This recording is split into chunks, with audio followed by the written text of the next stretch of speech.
जब काले साये को देखकर विशाल पलटता है तो वह देखता है कि एक खतरनाक जानवर उसके पीछे खड़ा था।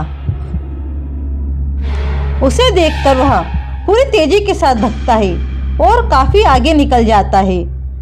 पिंटू, रिया और प्रदीप अभी भी उसी पेड़ पर बैठे हुए हैं।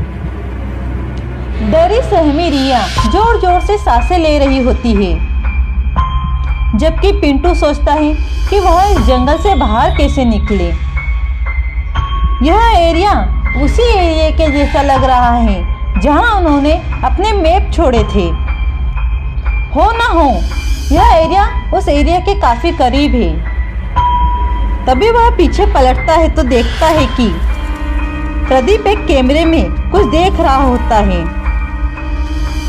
तभी पिंटू की नजर उस पर पड़ती है। यह कैमरा यहाँ ऊपर क्या कर रहा है? और तुम इस समय भी इस कैमरे को ताक रहे हो?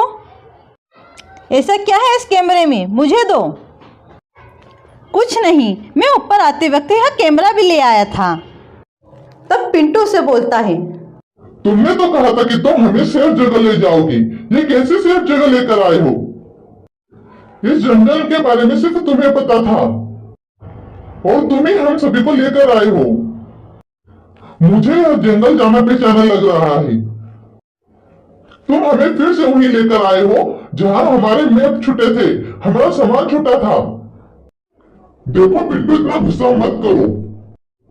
हम यहाँ एनिमल्स की फोटोज और वीडियो लेने आए हैं और इतना डरेंगे तो काम नहीं चलेगा।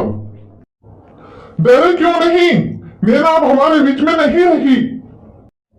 हमने अपने एक दोस्त को खो दिया है। कोई बात नहीं, दिमाग ठंडा करो। अगर हम उसी एरिया के करीब है तो हम अपना सारा सामान ले लेंगे और वापस से घर चले जाएंगे। इनफैक्ट मैं खुद मैप्स लेकर आऊंगा। पिंटू तब चुपचाप बैठ जाता है, पर उसके मन में न जाने क्यों तूफान आ रहा था और वह प्रदीप को शक भरी निगाहों से देख रहा था।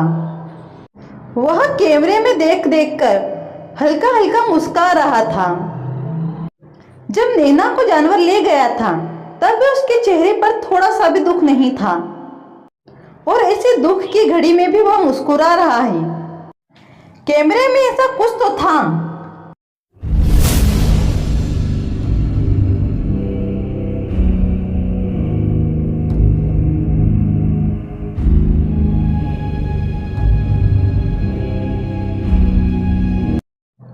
और वहीं विशाल भागता भागता उस एरिया के करीब पहुंच जाता है जहां उसका सामान छूटा हुआ था।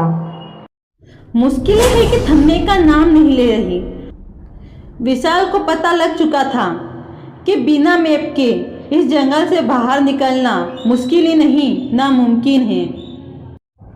और तो और प्रदीप जो यह कह रहा था कि उसे इस जंगल के बारे में पूरी जानकारी है, वह एकदम से अनजान क्यों बन रहा था? हो ना हो हम सभी को फंसाने में प्रदीप का ही हाथ है। मैं उसी एरिया में हूं जहां हमारा सामान छूटा था। हो ना हो मैप भी यहीं आसपास होंगे। मुझे वह मैप लाने होंगे और प्रदीप से सच उगलाना होगा। मुझे जल्दी पिंटू और रिया के पास जाना होगा, वरना प्रदीप उनकी जान ले लेगा। वह दोनों खतरे के साए में हैं। उधर पिंटू को भी पता लग चुका था कि प्रदीप विश्वास के काबिल नहीं।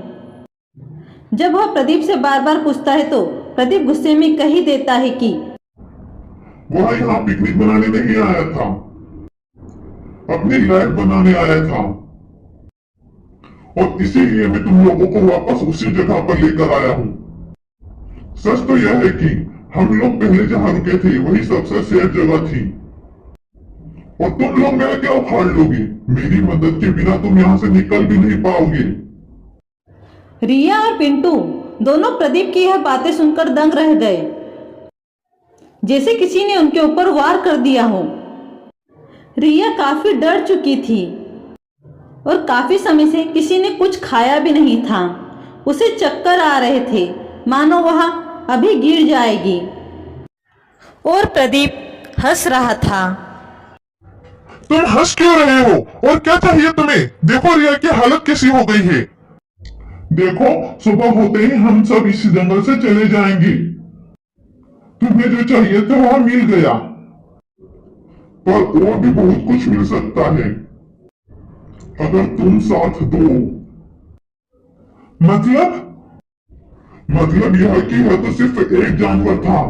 सोचो, उसका पूरा परिवार यहाँ होगा, तो सोचो कितनी अच्छी इवेंट होगी।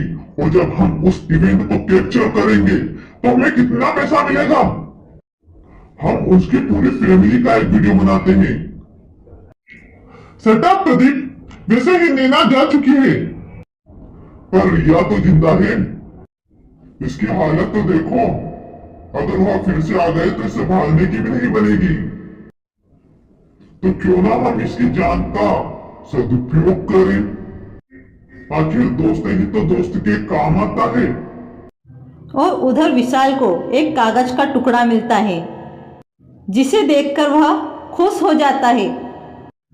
वह सुकून की सांस लेकर उसे गौर से देखता है और अब हर एक डायरेक्शन को दिमाग में फिट कर लेता है। उसे पता था उनका सामान भी ज्यादा दूर नहीं है। उन्होंने काफी समय से कुछ खाया भी नहीं था। अगर वह उसे ले आता है तो शायद कुछ पेट को सहारा हो जाएगा, पर इतना जोखिम उठाए भी तो उठाए कैसे। उसे हलचल सी दिखती है, तो फिर वह खतरनाक जानवर उसे उसकी आंखों के सामने गुजरता दिखता है। वह बड़ी गौर से इसे देखता है, तो उसे पता चलता है कि यह जानवर और कोई नहीं बल्कि एक बहुत बड़ी स्पाइडर है। झाड़ियों की ओट में छुपा विशाल चुपके से अपनी मंजिल को जाने को तैयार था।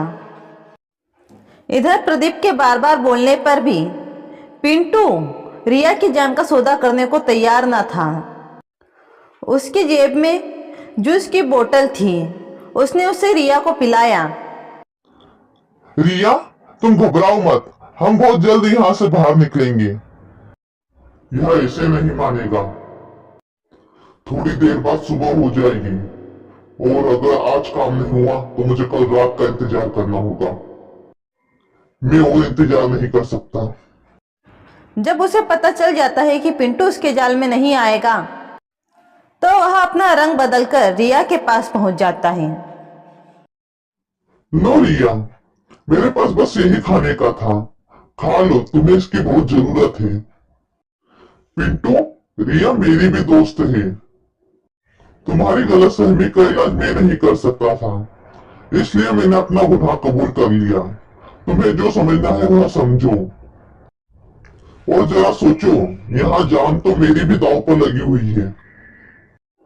अगर मुझे रास्ता पता होता तो मैं तुम्हें यहाँ क्यों लाता। रिया को अब थोड़ा अच्छा महसूस हो रहा था। रिया, मुझे पता है तुम्हारा सपना पैसा और लग्जरी पाने का है, और वह सिर्फ आज हमें हिम्मत करके मिल सकती है। थोड़ी देर बाद तो सुबह ही हो जाएगी। अगर हम एक छोटा सा रिस्क ले लेते हैं तो इसमें गलत क्या है? वहां मौत के गड्ढे में कौन कूदेगा? कोई नहीं, मेरे पास एक आइडिया है। पिंटू देखता है कि रिया और प्रदीप काफी देर से बातें कर रहे थे, पर उसे कुछ सुनाई नहीं दे रहा था। तभी रिया बोलती है, क्या कह रहे हो प्रदीप? पिंटू तुम्हारे जाल में नहीं आया, तब तुम मुझे फंसाने की कोशिश कर रहे हो। इतना कहकर रिया चुप हो जाती है, और पिंटू राहत की सांस लेता है कि रिया उसकी बातों में नहीं आई। तब प्रदीप अपना कैमरा और बैग उठाकर आगे चल देता है। प्रदीप, जब जिंदा ही नहीं रहोगे तो पैसे का क्या करोगे? पर बातों को अनसुना करता हुआ प्रदीप आगे निकल जाता है। पिंटू, मुझे बहुत भूख लग रही है। भूख तो मुझे भी लग रही है रिया, लेकिन क्या करें? यहीं आसपास हमारा सामान होगा। अगर हम हमारा सामान ले आए तो शायद अपना कुछ काम हो जाए। सुबह होने के पहले हम सामान नहीं ला सकते, और वहां तो इनका पूरा दल रहता है। फिलहाल हमारा अभी यहीं रहना ठीक है। पर मेरे लिए ठीक नहीं है पिंटू। पिंटू पीछे देखता है तो प्रदीप के हाथ में एक डंडा था। रिया पिंटू को धक्का दे देती है और प्रदीप उसके साथ मारपीट करने लग जाता है। प्रदीप खुद को बचाने की कोशिश करता है पर रिया पीछे से उसके सिर पर वार कर देती है और पिंटू आधे बेहोश हो जाता है। प्रदीप और रिया उसे घिसते हुए ले जाते हैं और आगे जाकर एक पेड़ से लटका देते हैं। उन जानवरों का दल यही है। मेरे पास एक बम है, अगर मैं उसे फोड़ूंगा तो उसकी आवाज से वे सभी यहाँ आ जाएगी। मैंने ऊपर कैमरा फिट कर दिया है। चलो हम दोनों टाइम सेट करके वहाँ झाड़ियों में छिप जाते हैं। नहीं प्रदीप, हमें और दूर जाना चाहिए। हम सुबह आकर कैमरा ले लेंगे। मुझे पता है अब तुम्हारा काम 100% हो जाएगा। वह लोग टाइम फिक्स करके वहां से चले जाते हैं और थोड़ी देर बाद जोर से आवाज होती है बम, और बहुत सारी मकड़ियां वहां इकट्ठी हो जाती है और जिस पेड़ से उन्होंने पिंटू को लटकाया था वह पेड़ बहुत सारी मकड़ियों से भर जाता है। कहानी का अगला पार्ट देखने के लिए हमारे वीडियो को लाइक और चैनल को सब्सक्राइब करना ना भूलें। Thanks for watching.